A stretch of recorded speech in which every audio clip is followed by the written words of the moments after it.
So as an aside to Leslie and Lowell, for the primary activity, I think this could also show well if we were to be able to remove the unoccupied and the temporary unoccupied as activities to help to show better what these other activities are here. But for this demo, I will go ahead and show with the unoccupied. In this demo, we are going to focus upon the primary activity graph that is being shown on the dashboard. So I can come here to the graph and I can enlarge it.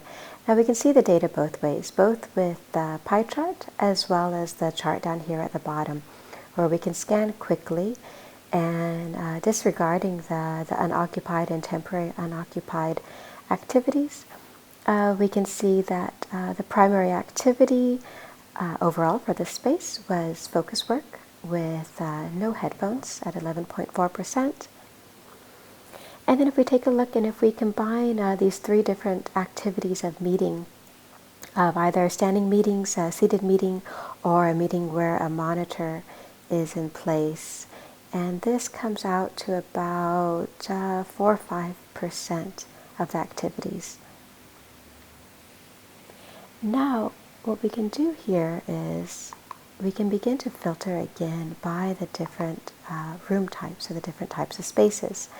And so let's say if we want to come down here and look at the focus rooms. We saw earlier in the occupancy that focus rooms were very highly utilized in the morning. So let's say I'd like to investigate now and try to understand what types of activities are actually taking place in the focus room. So let's see, as the name would suggest, there is quite a bit of focus work with no headphones taking place in the focus rooms.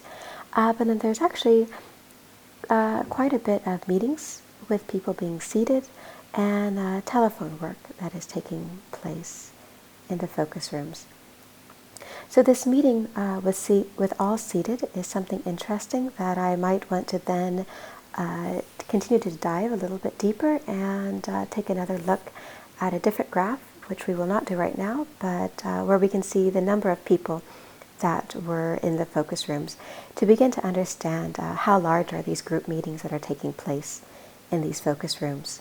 And is this something that could be better supported by, say, a team room, a project room, and perhaps to differentiate between focus work and group work.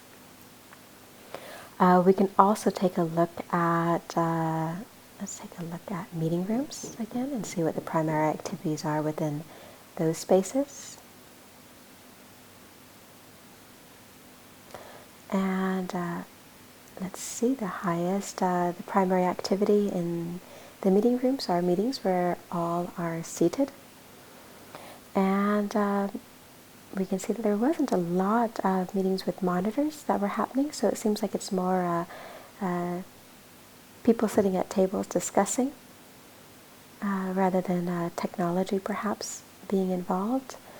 And there is just a little bit of focus work that is also happening in these meeting rooms, which again might suggest, since we know that the focus rooms were pretty highly utilized as well, that perhaps at times people run out of space in the focus rooms, and so this overflows into the meeting rooms. Again, something that could be taken into discussions, into programming interviews, to understand how people are using this space.